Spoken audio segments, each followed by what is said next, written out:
Jika sobat memiliki pohon nangka yang tidak kunjung buah atau pernah berbuah kemudian tidak berbuah dan kemudian sering berbuah akan tetapi buahnya sering jatuh maupun kempes kayak gini, manaan kayak unyil, ini bentuknya nggak karu-karuan, bahkan sampai pada tunas di bawahnya pun sama, dia pada kuntet seperti ini.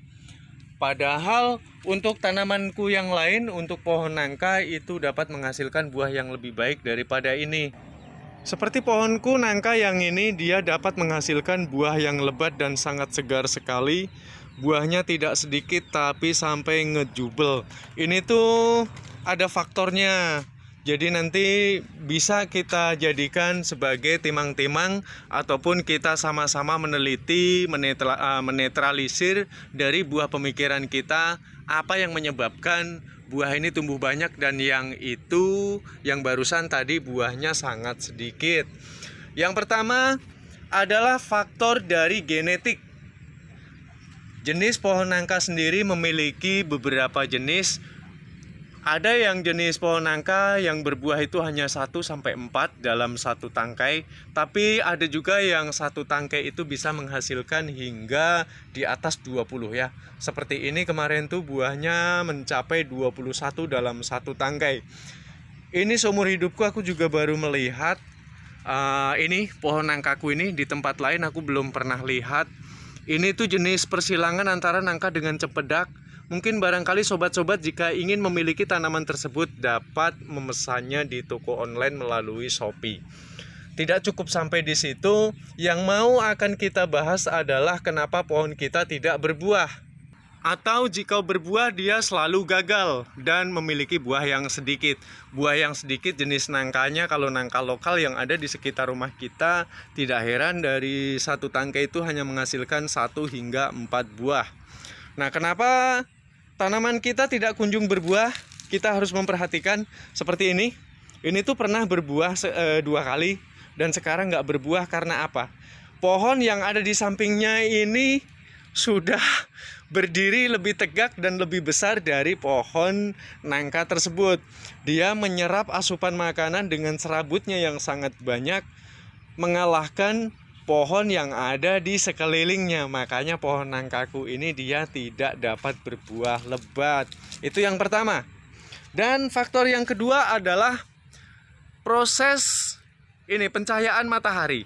Jikalau pagi hari dia tidak mampu untuk berfotosintesis karena dia terhimpit oleh tanaman yang lain. Dia ditutupi. Cahaya matahari itu tertutup oleh udah makanannya direbut sama pohon kelapa ini, terus masih ditutupin juga, tidak dapat asupan sinar matahari sehingga dia kesulitan di dalam berfotosintesis memasak makanannya dan dia sulit untuk bernafas. Solusi yang baik maka kita harus kalahkan dari salah satu. Terlebih jikalau ada tanaman yang lain di sebelahnya seperti ada jeruk ya, itu juga dapat menghambat pertumbuhan dari nangka kita.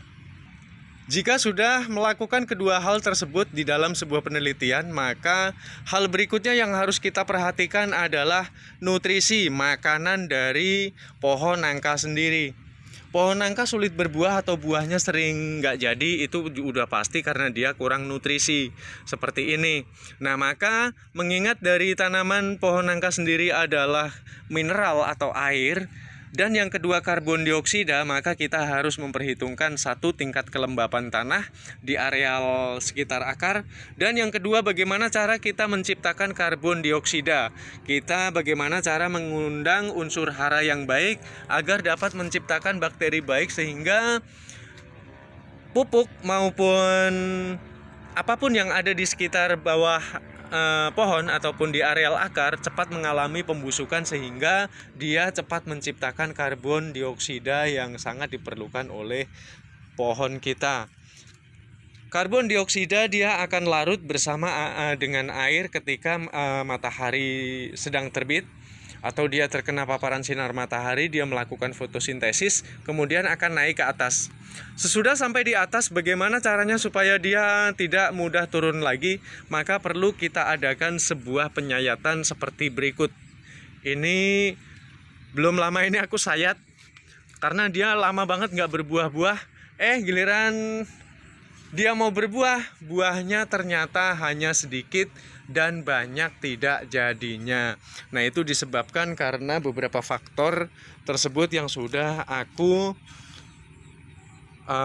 kemukakan di awal ya. Lakukan pemotongan atau pemangkasan pruning di cabang-cabang maupun daun yang tidak memiliki prospek seperti berikut, atau mungkin terkadang kalau nangka itu rentan dengan yang namanya cabang kering. Kalau ada cabang yang kering yang layu, segera ditebas aja. Jangan takut, karena pohon nangka itu asal nutrisinya cukup, dia akan mudah sekali untuk menumbuhkan tunas yang baru. Setelah mengadakan pruning secara menyeluruh dari atas hingga bawah, mana yang tidak memiliki prospek ataupun tidak memiliki fungsi maka harus kita pruning. Dia akan menghasilkan buah yang bagus seperti ini. Ciri-ciri buah betina tuh ini tangkainya ini besar lur. Ada buah pejantan tuh cirinya seperti ini, dimana buah pejantan ini ada serbuk sari. Serbuk sari ini nanti akan berjatuhan atau terbawa oleh angin yang akan mengenai pada bagian nangka betina, sehingga nangka betina tersebut dapat tumbuh dengan subur. Dan sebelum dia melakukan sebuah pembusukan, jangan dimatikan ya. Jangan dimatikan dulu, sebab nanti dia dapat berfungsi untuk buah-buah yang betina seperti ini.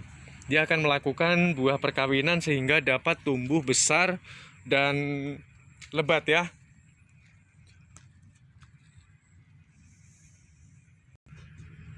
Selain dari persilangan nangka dengan cempedak, itu ada satu jenis lagi menurut genetiknya, yaitu adalah nangka sayur. Nangka sayur itu juga dapat memiliki buah yang sangat lebat. Akan tetapi walaupun sama-sama lebat, dia lebih berkarakter memenuhi pada bagian batang seperti ini.